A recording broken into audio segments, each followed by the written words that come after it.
One of the few good memories of my childhood were those summers at Nine Eyes. They had that garden. Yeah, and I would catch dragonflies. And then we just moved to the States. Selamat datang di Watch Mojo Indonesia. Dan hari ini kita akan membahas karya-karya terbaik dari studio sekaligus distributor yang terus menjaga nyala api perfilman lewat mahakarya demi mahakaryanya, A24. Action! I did not hit her. It's not true. It's bullshit. I did not hit her. I did not. Oh, hi, Mark. Nomor 10, Marcel the Shell with Shoes On. Tepat saat kita berpikir A24 sudah mencoba segalanya, studio ini menghadirkan sesuatu yang benar-benar tidak terduga. Film keluarga yang unik dan penuh kehangatan. Judulnya sudah cukup menjelaskan. Kita mengikuti kisah makhluk kecil bercangkang, berkaki dua, bermata satu, dengan hati yang begitu lapang. Then what I have? I can't make this decision for you, but No, you're not. really I've already made it for find myself. I said no. Hal yang paling mengejutkan dari Marcel the Shell with Shoes On mungkin adalah ketulusannya. Premisnya terdengar aneh, apalagi dengan kehadiran kru dokumenter yang menambah nuansa antara realisme magis dan surrealisme. Tapi justru lewat pengisi suara yang tulus seperti Jenny Slate sebagai Marcel dan Isabella Rossellini sebagai sang nenek, film ini sanggup menembus pertahanan emosi penonton yang paling keras sekalipun. And if you told me then, many years ago, that I would have spent so much time in a garden, I would have said, are you kidding? You see these ones? You can feel them. Untuk penonton dewasa, film ini adalah pengingat bahwa animasi bukan hanya untuk anak-anak. Sementara bagi anak-anak, film ini membuka mata mereka pada kemungkinan tak terbatas yang bisa dicapai lewat animasi. I want to slide down. Good. I didn't know that that's what you were trying to do. I Yes, thought you were that's why asking me how I art like can to have be fun. overwhelming to me. Nomor 9, Past Lives. Kerinduan. Itulah kata yang paling tepat untuk menggambarkan past life karya Celine Song, baik ketika dua tokoh utamanya terpisah oleh waktu maupun jarak. 여기에 있는 인생에 충실하고 싶은데 내가 맨날 서울 가는 비행기를 찾아보고 앉아 있는 거야. 그래서 나랑 더 이상 얘기하기 싫어. Bahkan saat mereka akhirnya bertemu kembali, keduanya tahu bahwa hal paling dekat yang bisa mereka rasakan hanyalah perpisahan yang tidak terhindarkan. Jika ada satu kata lagi yang merangkum film ini, itu adalah inyon atau takdir.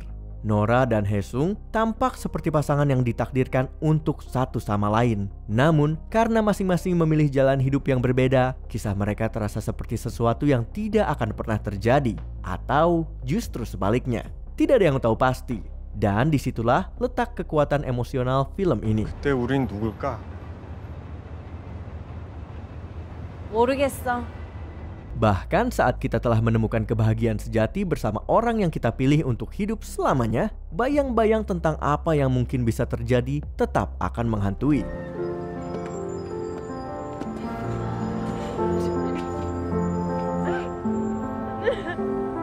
Nomor 8, Room. Meski kini banyak waktunya yang dihabiskan untuk proyek franchise besar, karya terbaik Brie Larson justru lahir dari dunia film independen.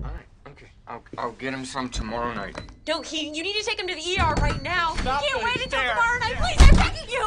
Ia pun mendapatkan Oscar aktris terbaik berkat penampilan mengharukan sebagai seorang ibu yang ditawan dalam film Room. Jacob Tremblay juga tampil luar biasa sebagai anak kecil yang tidak tahu apa-apa tentang dunia di luar penjara tempat ia dilahirkan. Film yang lebih konvensional mungkin akan berakhir setelah ibu dan anak ini berhasil melarikan diri. Namun, kisah Room justru berlanjut, memperlihatkan bagaimana trauma pasca kejadian atau PTSD bisa membuat seseorang tetap merasa terperangkap bahkan setelah keluar dari neraka. Impossible to talk to you right now. Oh, sorry. No, you're not sorry. Yeah, I'm not sorry. You have no idea what's going on in my head. Yeah, well, try me. Meskipun film garapan Lenny Abramson ini sangat menyayat hati, pada akhirnya ia menghadirkan harapan tentang bagaimana cinta tanpa syarat bisa membawa seseorang menemukan ketenangan. Lokasinya memang terbatas, tetapi kedalaman ceritanya sungguh tidak terbatas. Bye-bye, Skylight. Must say bye-bye to Room. Nomor 7, Ex Machina. Alex Garland memang telah dikenal sebagai penulis naskah ulung. Namun debut penyutradaraannya lewat Ex Machina langsung mengukuhkan dirinya sebagai talenta visioner. Meski diproduksi dengan anggaran yang tergolong kecil, film sci-fi modern ini justru menjadi salah satu karya dengan efek visual paling mulus sepanjang abad ini. Bahkan mengalahkan film-film blockbuster di ajang Oscar. I don't want to make you feel uncomfortable. Tapi yang membuat Ex Machina begitu menggugah bukan hanya tampilannya, melainkan kedalaman tema yang ditawarkan hingga pantas disandingkan dengan karya-karya milik Stanley Kubrick. Alicia Vikander tampil memukau sebagai Eva, sebuah AI yang mengaburkan batas antara boneka dan dalangnya, membuat penonton terus bertanya-tanya siapa sebenarnya yang mengendalikan siapa, sekaligus mengajak kita merenungi makna menjadi manusia. Go back to your room. If I do, are you ever gonna let me out? Film ini juga memiliki peran penting dalam menegaskan identitas A24 sebagai rumah bagi proyek-proyek berkonsep tinggi dan digerakkan oleh visi sutradara yang akhirnya membuka jalan bagi Garland menyutradarai Civil War, salah satu film A24 yang paling laris. I'm just saying, just what? Well, you're American, okay? Okay. What kind of American are you? Nomor 6, Lady Bird. Greta Gerwig sebelumnya memang sudah berkecimpung sebagai aktris sekaligus penulis, tapi Lady Bird benar-benar menegaskan dirinya sebagai salah satu suara paling berpengaruh dalam generasinya. Film coming of age ini juga kembali membuktikan bahwa meskipun masih muda, Saoirse Ronan adalah aktris sejati. What is wrong with you? Go to your room. I'm not fine. I didn't raise you like this. Begitu pula dengan karakter Christine Lady Bird McPherson yang merasa dirinya dewasa sebelum waktunya. Setidaknya itu yang ia yakini. Kenyataannya, ia masih harus banyak belajar tentang kehidupan. Namun, Lady Bird sudah tidak sabar meninggalkan rumah dan keluar dari bayang-bayang sang ibu yang mengatur segalanya. Diperankan dengan sangat kuat oleh Laurie Metcalf. I want you to be the very best version of yourself that you can be. Barulah saat menghadapi dunia nyata, Lady Bird mulai melihat segalanya dari sudut pandang yang berbeda. Dan setelah menonton film ini, kemungkinan besar kamu akan langsung menelpon orang tuamu atau setidaknya menelpon seseorang dan menyuruh mereka menonton Lady Bird. But I wanted to tell you, I love you.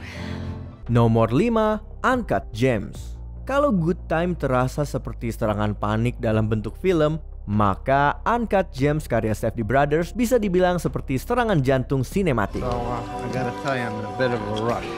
I'm not much time because I gotta get... What did I tell you? I said no water. Didn't I tell you no water? Howard Ratner mungkin adalah musuh terbesarnya sendiri, tetapi ia juga punya cukup banyak musuh lain. Sebagai penjual perhiasan keturunan Yahudi, Howard berada dalam situasi genting. Kalau ia tidak bisa membayar utangnya dengan uang, para penagih siap menagihnya dengan cara yang jauh lebih brutal. Kita sebenarnya sudah tahu kalau Adam Sandler bisa memainkan drama, tetapi kita belum pernah melihatnya tenggelam sedalam ini ke dalam sebuah peran. I admit it. I made a bet, and guess what? Here's the thing, I hit the bet big. Acting Sandler yang begitu natural dipadukan dengan penyutradaraan yang imersif membuat penonton seolah ikut terjebak dalam perjalanan penuh kecemasan ini. Saat Howard terus menggali lubang utang yang lebih dalam karena keputusannya yang impulsif, penonton nyaris ingin menutup mata. Tetapi tetap saja, kita tidak bisa berpaling dari setiap kekacauan yang terjadi di layar. This is how I win.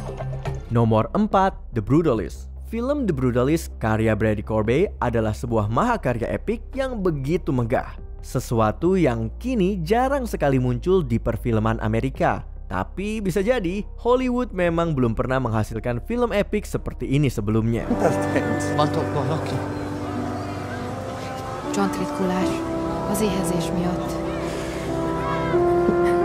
Di tangan sutradara lain, kisah sebesar ini mungkin akan membutuhkan dana setidaknya $50 juta.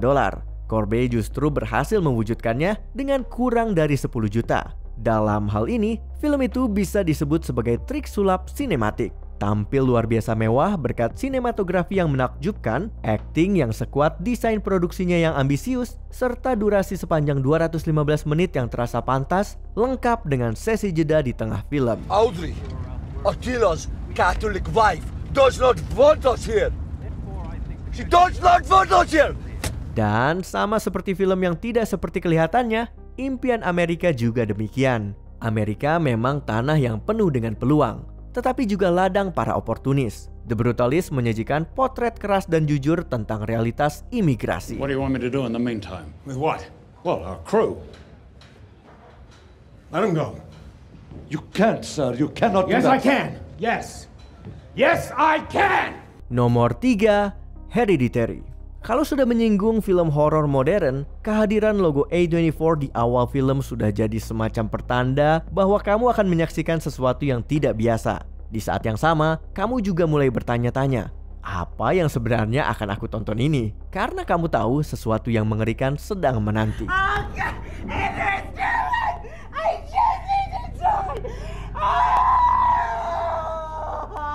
Itulah standar baru yang diciptakan Ari Aster lewat Hereditary. Film ini awalnya terlihat seperti kisah horor anak rasukan pada umumnya. Tapi yang terjadi justru adalah teror psikologis mendalam tentang seorang ibu yang berjuang menghadapi duka, rasa bersalah, dan sesuatu yang mengintai di dalam rumahnya. Jesus Christ, Danny. Hereditary benar-benar menyerang psikologis kita, membuat kita terus mempertanyakan, apakah semua yang terjadi di layar ini nyata atau hanya halusinasi?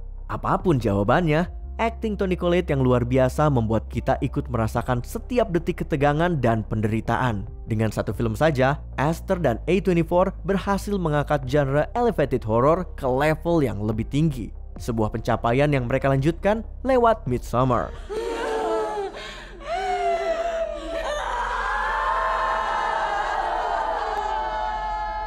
Nomor 2, Moonlight. Moonlight adalah film pertama dari A24 yang berhasil meraih Oscar untuk Best Picture. Kemenangannya menandai perubahan arah akademi yang mulai membuka diri terhadap kisah-kisah kecil dan personal, terutama yang mewakili suara-suara yang selama ini terpinggirkan. At some point you gotta decide for yourself who you want to be. Can't let nobody make that decision for you. Tokoh utama, Chiron, menghabiskan hidupnya dengan beradaptasi, menyesuaikan diri, dan menyembunyikan jati dirinya, takut dunia akan menolak siapa dirinya yang sebenarnya. Setiap kali Chiron menemukan cinta dan penerimaan, selalu ada sesuatu yang menahannya untuk benar-benar menerima dirinya sendiri.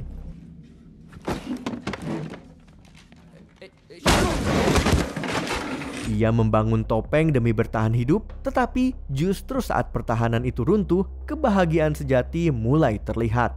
Saat menyaksikan film karya Barry Jenkins ini, banyak penonton merasa seperti akhirnya mereka dilihat. Bagi sebagian lainnya, Moonlight menjadi perjalanan yang membuka mata, menyorot sisi kemanusiaan yang jarang mendapatkan ruang. You're the only man that's ever touched me.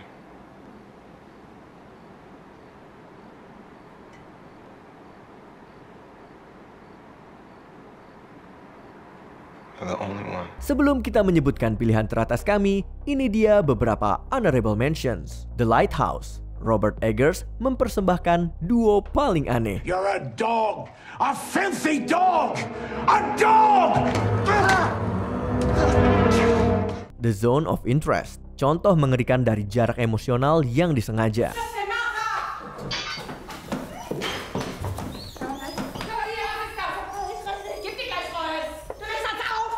Minari, kisah keluarga tentang kehilangan, harapan, dan tumbuh dari awal.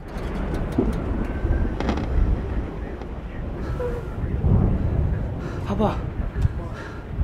이제 토네이로 워치로 됐잖아. 원인 아니고.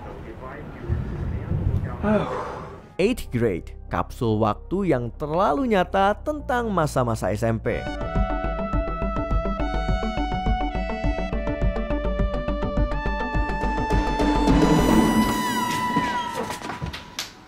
Sorry, didn't mean to scare you. You didn't.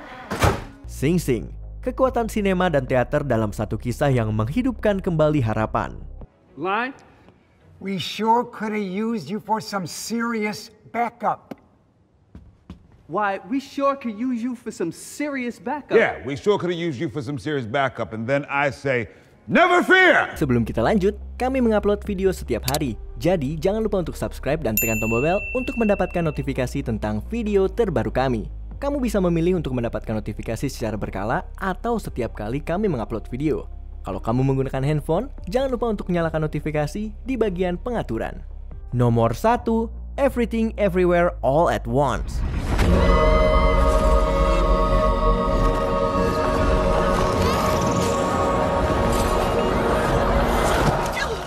Film ini menduduki posisi puncak bukan hanya karena menjadi film A24 dengan pendapatan tertinggi sejauh ini atau karena berhasil menyabet 7 Oscar termasuk Best Picture. Lebih dari itu, Everything Everywhere All at Once adalah film yang paling mencerminkan jati diri A24. Sebuah studio yang berani mengambil resiko terhadap proyek-proyek ambigu, bahkan nyaris absurd, serta mendukung para seniman di baliknya.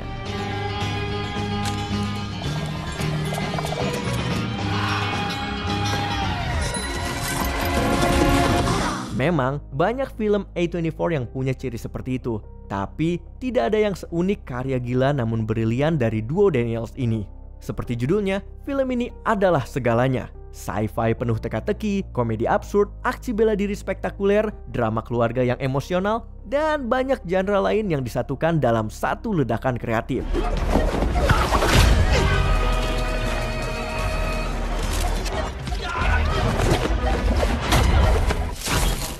Bahkan saat multiverse runtuh, film ini tetap terasa utuh dan seimbang, mematahkan tradisi demi merayakan sesuatu yang baru dan berani. Mom!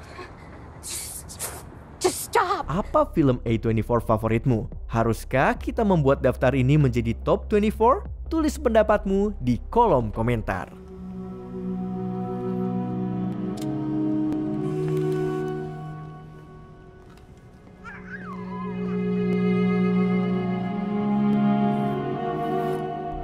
Apakah kamu setuju dengan pilihan kami? Cek video lainnya dari Watch Mojo Indonesia. Jangan lupa subscribe dan tekan tombol bel untuk mendapatkan notifikasi tentang video terbaru kami.